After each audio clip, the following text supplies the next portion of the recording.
This is going to be a long-term review on the Arksen 3600 watt inverter generator.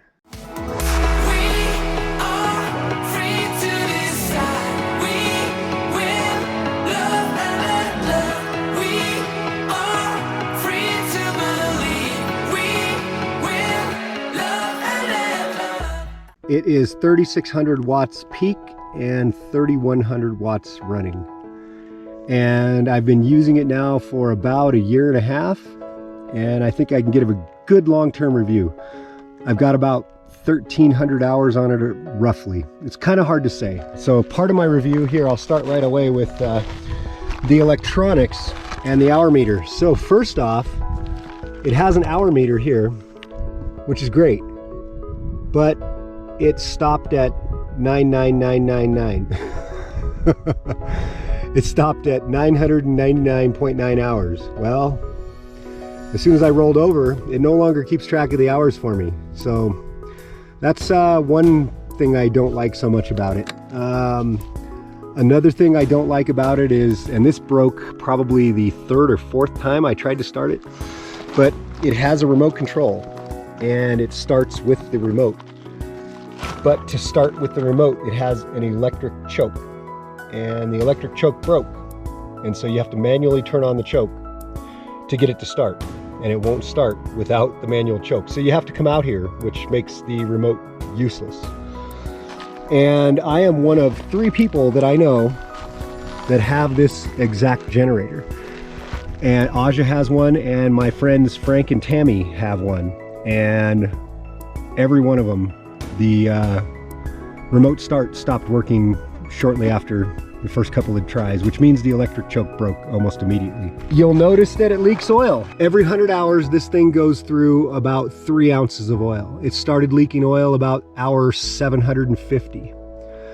Oddly enough, it literally started leaking oil the minute I changed to the Walmart super cheap full synthetic brand oil. The minute I put that oil in there, within 10 hours it was leaking, and it has leaked ever since. I don't know if it was because of the Walmart oil, but there it is.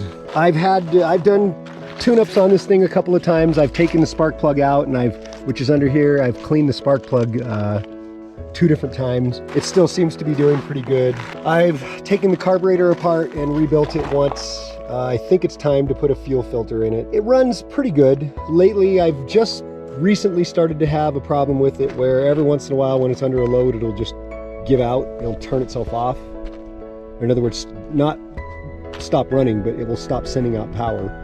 And then about 30 seconds later, it will gather itself up and start sending the power out again. You know, for $699 through Walmart, I don't know if I would buy it again. It's not too bad to lift. I think it's like 78 pounds. You know, it will run one of my air conditioners. It does not have enough juice to run the charger, my battery charger, and the air conditioner at the same time. So I kind of have to charge my batteries first before I can kick it onto that. But it runs okay. Running my large air conditioner last year, like I said, I put about 700 hours on this thing running just the air conditioner.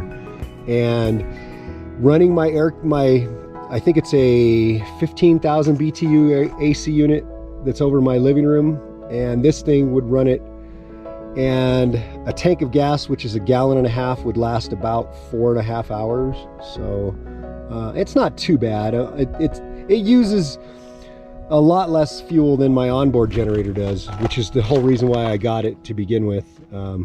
So as far as, like I said, a long-term review, I guess what I'm trying to say is you get what you pay for. This thing has a 7-volt battery in it, okay?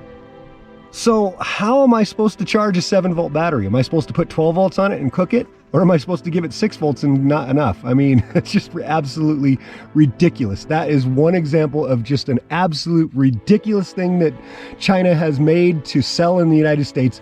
A generator with a 7-volt battery. I don't even know if they sell 7-volt battery chargers. It's absurd.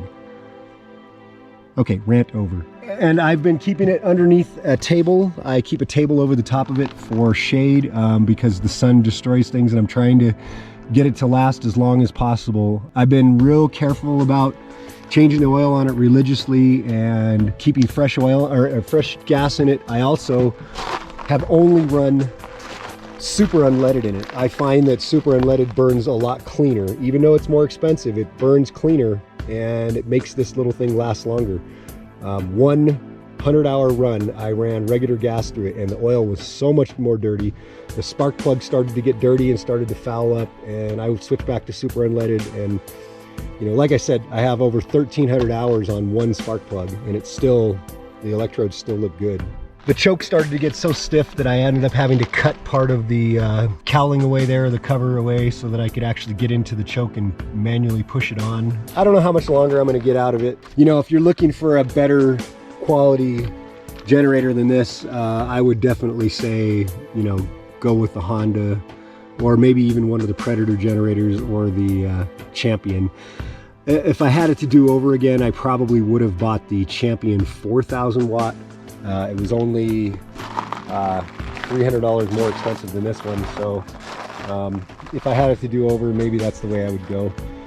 But as far as, like I said, a long-term review, 1,300 hours, that's a lot more hours than most people put on these little generators. You know, most people probably honestly don't even know how many hours they put on these little generators because they don't have hour meters like this one does. They didn't plan on this thing lasting more than 1,000 hours, so they didn't allow the hour meter to go more than 999.9, which is just absurd. That is so absurd, I can't even tell you. But overall, like I said, the components in it, everything seems to be working pretty good.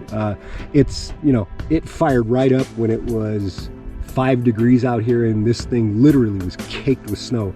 I'll put a shot of that in the video. Okay, I got it running, and you can see the reason why I keep the table over the top of it is to keep it somewhat protected from the weather, but still, look how much snow is caked on this thing.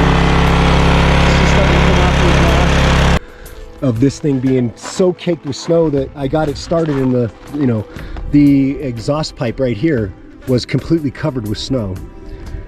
So, and it still ran then, so I can't really complain. You know, and like I said, it still runs now. It will turn off with the remote control, but it will not turn on. And sometimes when it's really cold out, this thing can be a little tricky to get it started. And once it starts, it does not want to put out the proper 120 voltage until it's warmed up a little bit, and it can be a little tricky. I had a few times where it was a little tough to get this thing going. So there's basically the 1-year review on the Arksen generator. I don't know of many other places that sell this besides Walmart. I'm sure there are. I don't know of anybody else out there that has one. I've yet to see a video on YouTube about the Arksen 3600 generator other than the one that I made about it. So anyway, there's a 1-year review.